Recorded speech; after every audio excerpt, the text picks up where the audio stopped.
व्यवहारवाद या बिहेवियरलिज्म। अर्थ: वस्तुतः व्यवहारवाद राजनीति के अध्ययन का एक आधुनिक उपागम है। इस उपागम की शुरुआत से राजनीति विज्ञान के क्षेत्र में ऐसा युगांतकारी परिवर्तन आ गया कि इसे व्यवहारवादी क्रांति की संज्ञा दी जाती है। रॉबर्ट ए डहेल के अनुसार व्यवहारवादी क्रांति परंपरागत राजनीति विज्ञान की असफलताओं के प्रति असंतोष का परिणाम है। इस क्रांति का उद्देश्य राजनीति विज्ञान को अधिक वैज्ञानिक बनाना है।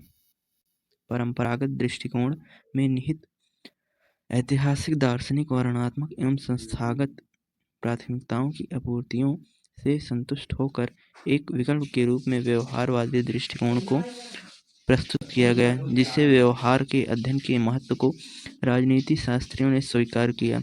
राजनीति विज्ञान के संदर्भ में व्यवहारवाद अपना ध्यान मुख्यतः राजनीतिक व्यवहार पर केंद्रित करता है। इसमें व्यक्तिनिष्ठ मूल्य, मानवीय विवरणों तथा कल्पनाओं आदि का कोई स्थान नहीं है।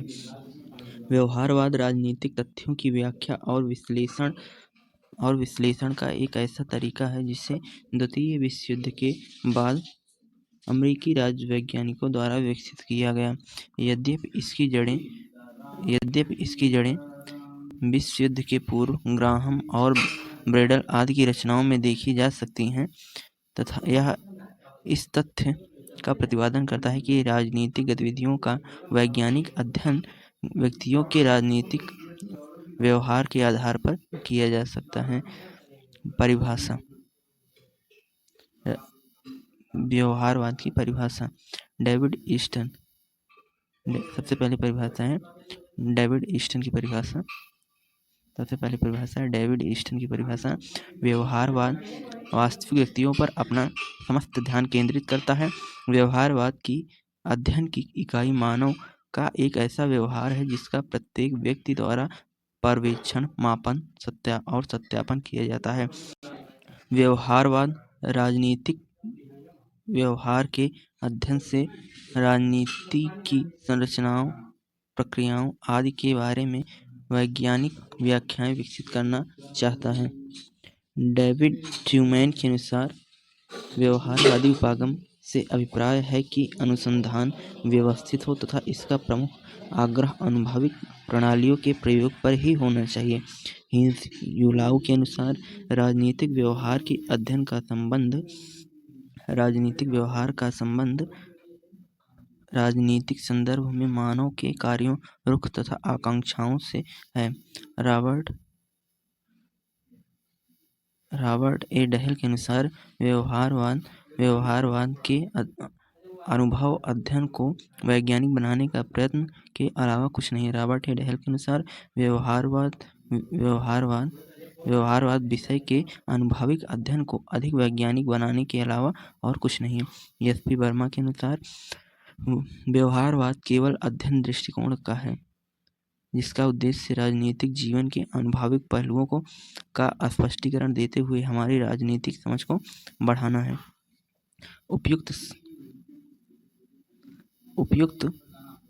उपयुक्त परिभाषाओं के पश्चात हम यह कह सकते हैं, व्यवहारवाद का उद्देश्य जीवन के अनुभविक पक्ष को ऐसी प्रणालियों, सिद्धांतों द्वारा स्पष्ट करना है जो आधुनिक अनुभविक विज्ञान के अधिनियमों और अभिसमय और अभिग्रहों को पूरा करती हो। अब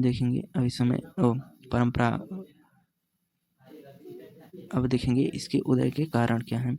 ऐतिहासिक दृष्टि से राजनीतिक चिंतन में व्यवहारवाद के उदय के कारण क्या है।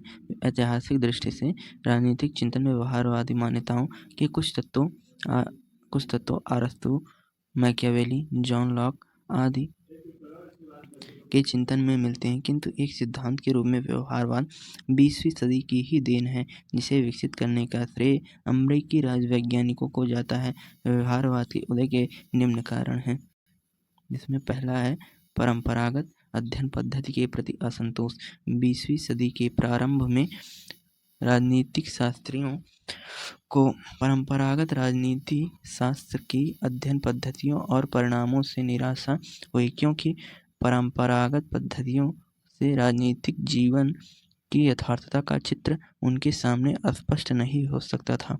इस असंतोष के अनेक कारण थे, जैसे शासन के नीति निर्माण एवं निर्धारण में राजनीतिज्ञों एवं राजनेताओं को महत्व दिया जाता था, लेकिन राजनीति के विद्वान के कौशल व अनुभव की उपेक्षा की जाती थी। जैसा कि द्वितीय विश्व युद्ध के दौरान अमेरिकी राजवैज्ञानिकों ने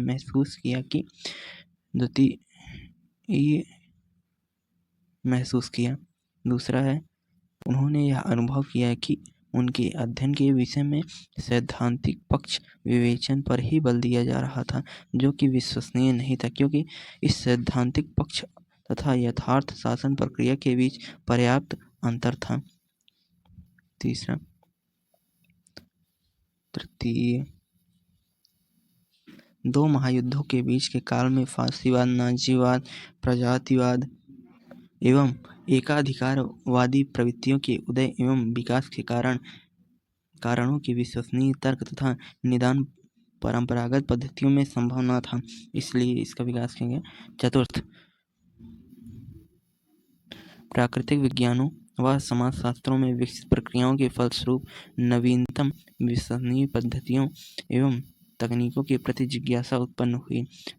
पांचवां, अमेरिकी राजवैज्ञानिकों ने अनुभव किया कि राजनीति शास्त्र के शोध प्रधानतः संकुचित जिसके अध्ययन में क्षेत्र में एशिया, अफ्रीका व लैटिन अमेरिका के नवोदित देशों की राजनीतिक उथल पुथल की व्याख्या संभव न थी। अन्य समाज विज्ञानों का प्रभाव। अन्य समाज विज्ञान में अध्ययन के नए तरीकों और उपकरणों के प्रयोग को जब प्रोत्साहन मिला तो वह उससे प्रेरित होकर राजनीति शास्त्र में भी अध्ययन के वैज्ञानिक और नवीन तरीकों को अपनाना प्रारंभ कर दिया। रॉबर्ट डहेल के अनुसार व्यवहारवाद एक ऐसा आंदोलन था जिसका उद्देश्य राजनीतिक अध्ययन को आधुनिक मनोवैज्ञानिक, समाजशास्त्र और अर्थशास्त्र में विकसित सिद्धांतों ने पद्धतियों दृष्टिकोण के निकट संपर्क में ला दिया। विश्व युद्ध का प्रभाव। द्वितीय विश्व युद्ध के दौरान घटित घटनाओं ने राजनीतिक शास्त्रियों के मन में यह धारणा प्रस्तुत की कि राजनीतिक जीवन की जटिलताओं को पूर्णतः समझने के लिए संस्थाओं और उसकी संरचनाओं के अध्ययन की सीमाओं से आगे बढ़कर उन संस्थाओं और उनमें कार्य करने वाले व्यक्तियों के व्यवहार का अध्ययन करना होगा। नवीन अध्ययन पद्धतियों का प्रयोग। द्वितीय विश्व युद्ध के बाद के दशकों में राजनीति के क्षेत्र में यह विचार बल पकड़ता गया कि राजनीति शास्त्र में नवीनतम अध्ययन पद्धतियों को स्थान देना होगा। परीक्षण उपकरणों, सर्वेक्षण पद्धतियों, सांख्यिकीय विश्लेषणों, गणितीय प्रारूपों तथा निदर्शन सर्वेक्षण जैसी प्रविधियों के बढ़ते हुए प्रयोग ने राजनीतिक व्यवहार के अध्ययन को वस्तुनिष्ठ बनाकर व्यवहारवाद को बढ़ावा दिया। विकास। इसका विकास कैसे हुआ? व्यवहारवाद का विकास। व्यवहारवादी अवधारणा का जन्म द्वितीय विश्व युद्ध के पश्चात हुआ। इसके जन्म व विकास में दो तत्व सहायक रहे। पहला, द्वितीय विश्व युद्ध से पूर्व अनुभववाद एवं दूसरा, द्वितीय विश्व युद्ध के दौरान राजनीति शास्त्रियों के यथार्थवादी अनुभव।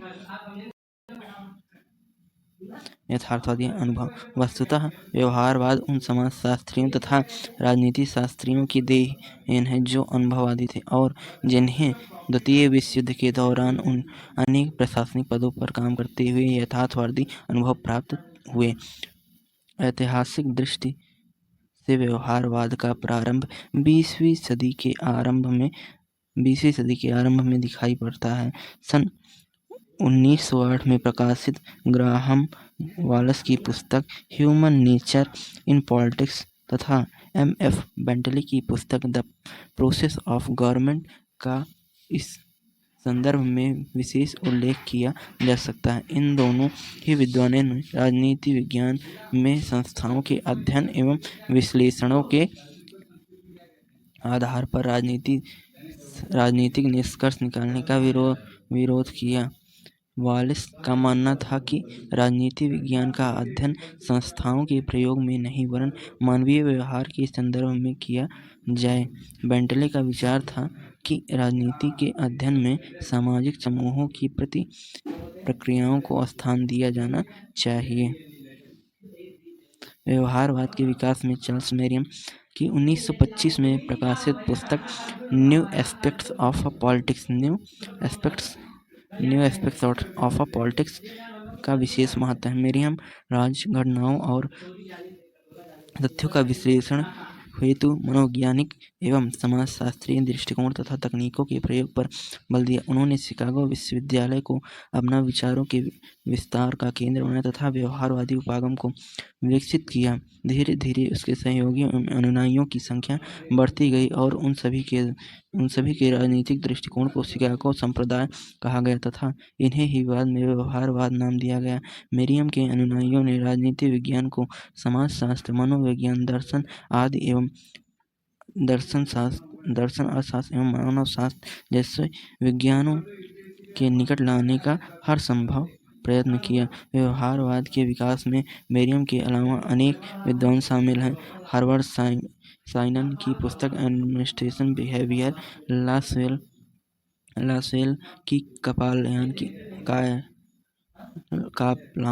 की पुस्तक पावर एंड सोसाइटी, कैटलिन की पुस्तक a study of the principle of politics तथा डेविड ईस्टन की पुस्तक द पॉलिटिकल सिस्टम आदि का उल्लेख विशेष तौर पर किया जा सकता है।